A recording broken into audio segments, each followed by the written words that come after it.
পরিমাপ ও একক। পরিমাপটা হচ্ছে আমরা বিভিন্ন জিনিসকে যখন বোঝাতে চাই এটার দৈর্ঘ্য কত, মানে উচ্চতা কত বা এটার ওজন কত, আমরা বিভিন্ন সময় কথা বলার সময় বলি যে আমাদের বাড়ির এত মিটার দৈর্ঘ্য বা এত ফিট দীর্ঘ, যেটা দিয়ে তুলনা করা যায় তাদেরকে বলে পরিমাপ। যে পরিমাপের মাধ্যমে আমরা সাধারণত আহ, কোনো কোনো জিনিসকে উপস্থাপন করার জন্য, তার বৈশিষ্ট্যসমূহ উপস্থাপন করার জন্য আমরা পরিমাপকে ব্যবহার করে থাকি। তো এখানে একক হচ্ছে যেরকম আমরা শিখেছি ১, ২, ৩, ৪, ৫ সংখ্যাগুলো, তার একক হচ্ছে ১। তার মানে যেটা দিয়ে আমরা তার তাকে উপস্থাপন করার একটা পদ্ধতি বলি। যেমন ধর ১০ বলতে বুঝে আমরা ১০ একক, মানে ১০টা এক আছে। তো ২০ বলতে বুঝি ২০টা এক আছে। এরকম একক আমাদের দৈর্ঘ্যের পরিমাপের জন্যও এককও আছে। যেমন ধরো আমাদের কিছু পদ্ধতি আছে, যেরকম একটা আছে মেট্রিক পদ্ধতি, আরেকটা আছে ব্রিটিশ পদ্ধতি। তো মেট্রিক পদ্ধতি, মেট্রিক মানে হচ্ছে ১০। তোমরা যদি শুনে থাকবে হয়তো, অনেকে এখনো এসএসসি কে মেট্রিক পরীক্ষা বলে থাকে, এসএসসি পরীক্ষাকে মেট্রিক পরীক্ষা বলে।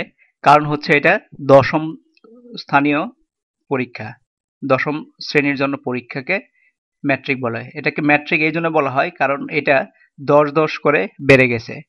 তো দৈর্ঘ্যে ম্যাট্রিক পদ্ধতিতে মাপটা হচ্ছে মিটার, একক হচ্ছে মিটার। মিটারের মাধ্যমে আমরা দৈর্ঘ্যকে উপস্থাপন করে থাকি। যেমন ব্রিটিশ ম্যাট্রিক পদ্ধতিতে যেটা হচ্ছে মিলিমিটার, ১০ মিলিমিটার সমান ১ সেন্টিমিটার, ১০ সেন্টিমিটার সমান ১ ডেসিমিটার, ১০ ডেসিমিটার সমান ১ মিটার, ১০ মিটার সমান ১ ডেকামিটার, ১০ ডেকামিটার সমান ১ হেক্টোমিটার, ১০ হেক্টোমিটার সমান ১ কিলোমিটার। তো এখানে আমাদের যদি এখানে আসো দেখো, আমরা যদি এটাকে যদি আমরা একক হিসেবে ধরে থাকি ১ মিটার, তো ডেকা হচ্ছে ১০ মিটারে হচ্ছে ১ মিটার, হেক্টো হচ্ছে ১০০ মিটারে ১ মিটার, ১ হেক্টোমিটার, আর কিলোমিটার হচ্ছে ১০০০ মিটারে ১ কিলোমিটার। দেখো এখান থেকে এটা পার্থক্য ১০, এখান থেকে এটা পার্থক্য ১০, এখান থেকে এটা ১০ গুণোত্তর সংখ্যা। তো এখান থেকে আবার ডেসিমিটার, সেন্টিমিটার, মিলিমিটার যদি পিছনের দিকে যাই, তাহলে দশমাংশ হচ্ছে, ডেসিমিটার হচ্ছে ১ মিটারের ১ দশমাংশ, আর সেন্টিমিটার হচ্ছে ১ মিটারে ১ শতমাংশ, আর মিলিমিটার হচ্ছে ১ মিটারের ১ সহস্রাংশ। তার মানে আমরা যেরকম শিখেছি একক, দশক, শতক, হাজার, দশমিকের পরে যেমন শিখেছি আমরা ১ দশমাংশ, ১ শতাংশ, সেরকম ভাবেই এটা চলে গেছে। ১০ করে বেড়ে গেছে দেখে এটাকে ম্যাট্রিক পদ্ধতি বলা হয়। তো তোমাদের এই জিনিসগুলো মনে রাখতে হবে অঙ্ক করার জন্য।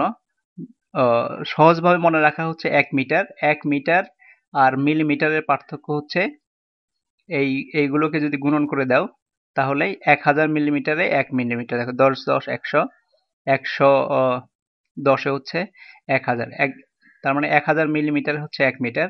আবার এখান থেকে মিটার দিয়ে যদি যাও, এইগুলো গুণন করলে দেখবে ১০০০ হয়ে যাচ্ছে। ১০০০ মিটারে হচ্ছে ১ কিলোমিটার। এখান থেকে এখানে হচ্ছে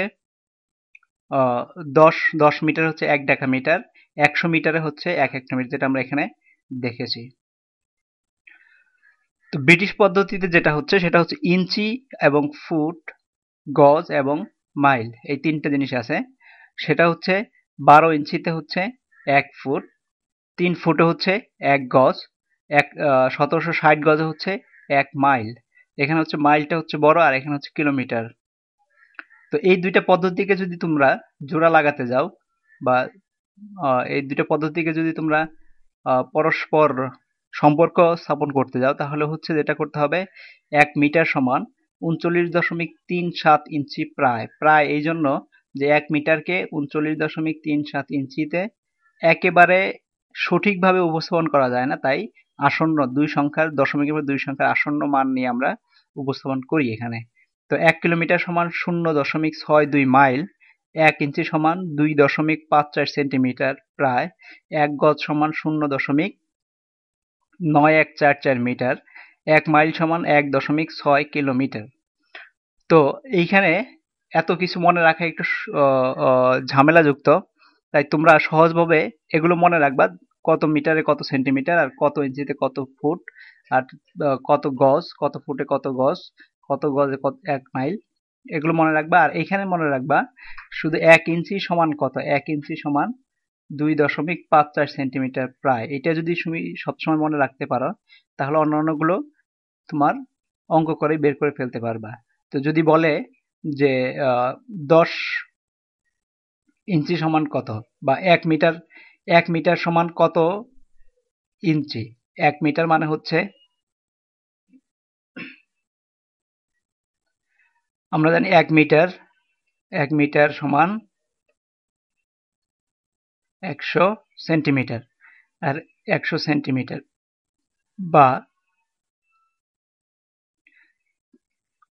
অন্যভাবে লিখি 100 সেন্টিমিটারে সেমি সমান 1 মিটার,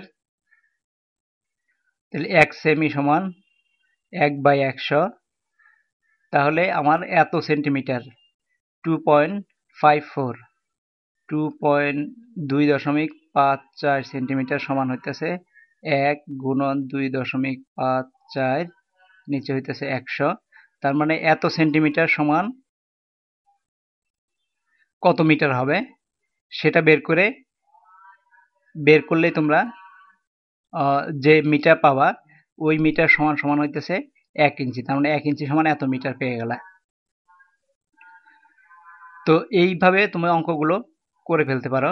তোমার মনে রাখতে হবে যে দৈর্ঘ্যের পরিমাপগুলো কি, আর এখানে হচ্ছে ব্রিটিশ পদ্ধতির পরিমাপগুলো কি, আর মাঝখানে যদি ইঞ্চির পরিমাপটা মনে রাখতে পারো, অন্যগুলো যদি ভুলেও যাও তাহলে তুমি অঙ্কটা করে বের করে ফেলতে পারবা।